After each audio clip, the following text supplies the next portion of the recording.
আসসালামু আলাইকুম। আশা করছি সবাই খুব ভালো আছেন। আমিও আলহামদুলিল্লাহ আপনাদের সবার দোয়ায় আল্লাহ মোটামুটি ভালো রেখেছে। তো এখানে কাজু এবং কাঠবাদাম, আমার বাসায় বাদাম আমি প্রায় রাখি। বাদাম আমি কেন, সবাই রাখে, তারপরেও আমি কী পরিমাণে বাদাম কিনতে হয় সেটা আমি আপনাদের সাথে শেয়ার করলাম। তো এখানে খুব বেশি না, এখানে হাফ কেজি করে আছে। তো অনেক পরিবারের জন্য এটা বেশি, আবার অনেক পরিবারের জন্য ঠিকঠাক।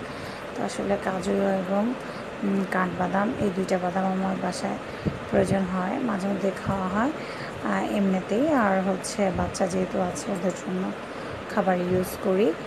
তো আমি বাদামটা ঢেলে গুছিয়েছি কীভাবে সেটা যদি আপনাদের সাথে শেয়ার করবো। আর এখানে হচ্ছে আমি এখন চা বানাবো, চা করব বাসা সবার জন্য। এখন আসলে নাস্তার অনেক পরের ব্যাপার, একটু দুপুরবেলা, সত্যি কথা আজকে ভাবলাম বৃষ্টি হচ্ছে বাইরে, তো ভাবলাম দুপুরবেলা সবাই মিলে চা খাবো। তো বেশ বড় একটা প্যাকেট, এটা সবচেয়ে বড় প্যাকেট, কত গ্রাম জানি এখান থাকে, প্রায় মোনা হাফ কেজি থেকে একটু কম হবে এরকম আর কি। তো এই চা পাতাটা আমি ঢেলে নিলাম, আর ভালো করে এই বক্সটাতে বেশ অনেকখানি এঁটে যায়। আর এটা টাপারওয়্যারের বক্স, খুবই ভালো, এয়ার টাইট বক্স, একদম কোনো লিক টিক করে না, ভালোই থাকে, ফ্রেশ থাকে। তো আমি এই পটটা ভরে রেখেছি। এখন আমি ভালো করে আসলে আমার হাতে, এক হাতে ক্যামেরাটা নিয়ে আমি কিন্তু জাস্ট একটু আমার কাজগুলো আমার ভাই বোনদের সাথে একটু শেয়ার করলাম। আর এখানে আমার রেগুলার যেটা ইউজ করি আমি সেইটুকু ঢেলে নিচ্ছি। আর শেষ হয়ে গেলে আমি বড় পটটা থেকে ছোট পটে একটু একটু করে ঢেলে নিই। তো আমার ছোটো পটটাও কিন্তু বেশ বড়, অনেক ভালোই আটে। আর আমার তো চা পাতা এরকম একটা প্যাকেট সত্যি কথা আমার এক সপ্তাহ যায়, এর বেশি যায় না, কারণ আমার বাসায় অনেক চা লাগে। এমনও অনেক সময়, এই যে আমি অলরেডি চা বসিয়েছি, চাটা যদি সার্ভ করতে পারতাম তাহলে ইনশাল্লাহ। তবে আমার চাটা জাস্ট বেড়ে নিলে ভালো লাগবে, তো সেটা আমি দেখানোর চেষ্টা করব।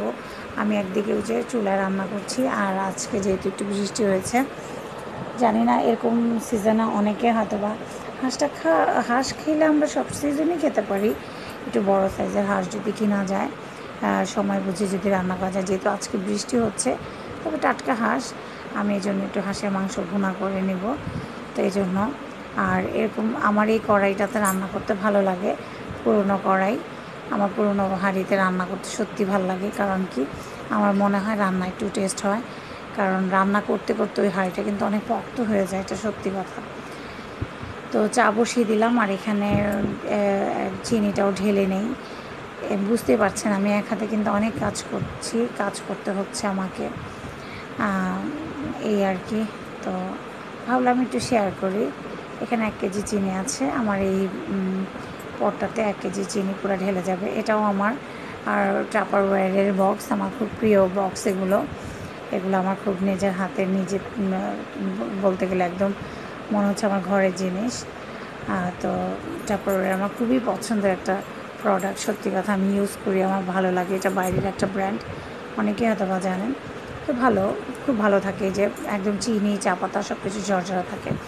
আমার একদম 5 থেকে 10 লিটারের বক্সগুলো আছে, সেগুলো তো আমি এরকম ড্রাই খাবারগুলো রাখি, একদম বেশ অনেক দিন, অনেক মাস ঝরঝরা থাকে।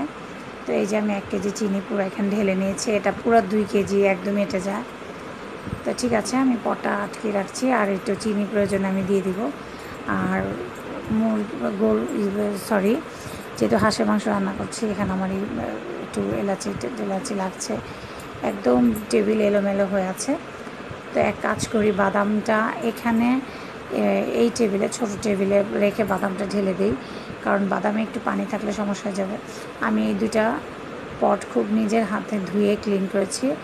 এই পট দুটো খুবই সুন্দর, ভাবলাম এই দুইটাতে 2 রকমের বাদাম রাখবো। তো এখানে ফিজা বাবুর ছোট ছোট পাইনঅ্যাপেল বিস্কিট, তারপরে ফিজা বাবুর জন্য অরেঞ্জ বিস্কিট ছিল, খেলতো। তো ভাবলাম এই পটটাতেই আমি গুছিয়ে রাখি 2 রকমের বাদাম। তো আমি ধুয়ে পটগুলোকে খুব সুন্দর করে ক্লিন করেছি। আর আমার সামনে এখন দাঁড়িয়ে আছে আমার লক্ষ্মী মেয়ে প্রাপ্তিবাবু, ও আমাকে হেল্প করছে। যাই হোক, প্রাপ্তিবাবু ও তো সত্যি বাবু, লক্ষ্মী আছে, ও আমাকে অনেক কাজে কিন্তু এনকারেজ করে, যদি একটু মাঝে মাঝে রেগে যায়, কিন্তু আসলে আমার মেয়েটা অনেক অনেক লক্ষ্মী মাশাল্লাহ। আমার সব মেয়েরাই লক্ষ্মী, আমার বাচ্চারা আসলেই লক্ষ্মী। আমার বড় 2 মেয়ে লক্ষ্মী, আমার ছোট 2 বাচ্চাও লক্ষ্মী আলহামদুলিল্লাহ। আমার কিন্তু যেহেতু মেয়ে, আমার কন্যা সন্তান, আলহামদুলিল্লাহ আমি অনেক হ্যাপি, অনেক ভালো ওরা। তো এই তো আমি ঢেলে নিয়েছি, অলরেডি অনেক বাদাম খাওয়া হয়ে গেছে। তো এই তো দেখতে আমার কাছে তো খুব অসাধারণ লাগছে পটগুলোতে দেখতে বাদামগুলো। এখন আমি এগুলো সুন্দর করে নর্মাল ফ্রিজে নর্মাল টেম্পারেচারে রেখে দেব, তাহলে আসলে বেশ অনেক দিন ভালো থাকবে। এই যে এটা কিন্তু প্রাপ্তি বাবুর হাতে, যে ও দেখাচ্ছে এই বাদামটার খুব পছন্দ, ও কাজুটা খেতে খুব পছন্দ করে, সেটা ও দেখাচ্ছে। তো বলতেছে যে আম্মু আমি ক্যামেরার সামনে আসবো, আমি ওকে বলছি যে আসো, আবার মজা করতেছে। তো অনেক কোনো একটা ভিডিওতে হয়তো বা আমার মেয়েটাকে আমি দেখিয়েছিলাম। তো যাই হোক, এখন আর এত কিছু করার সময় না, আজকে সবই গোছানোর জিনিস। আর এখানে আমার একটা তেলের কন্টেনার আছে, এটাকে এখন নিব 5 লিটারের তেল, আমি যে রুমে স্টকে রেখেছি সেখান থেকে। এই যে এখন এটাকে নিয়ে, এই যে এই মুখটা খোলাটাই একটা ঝামেলা লাগে আমার কাছে, এই তেল এই ধরনের কন্টেনারের, এটা আমি পারি না। এখন বাসায় বুয়াও নাই, আর আমার হাজব্যান্ড সত্যি কথা এগুলা উনি খুব একটা হেল্প করতে পারে না, উনি নিজেও বোঝে না। মোটামুটি আমি এবং আমার শাশুড়ি বুদ্ধি করে যেভাবে খুলি, এখানে মুখটা খুলে যে ভিতরে যে জিনিসটা আছে এটা টান দিলে কিন্তু আসলে ওঠে না, এটা টান দিলে সত্যি ওঠে না, একটু ঝামেলা হয়। একটু ছুরি দিয়ে কেটে তারপরে এটা খুলতে হবে, অনেক কাজ গোছানো।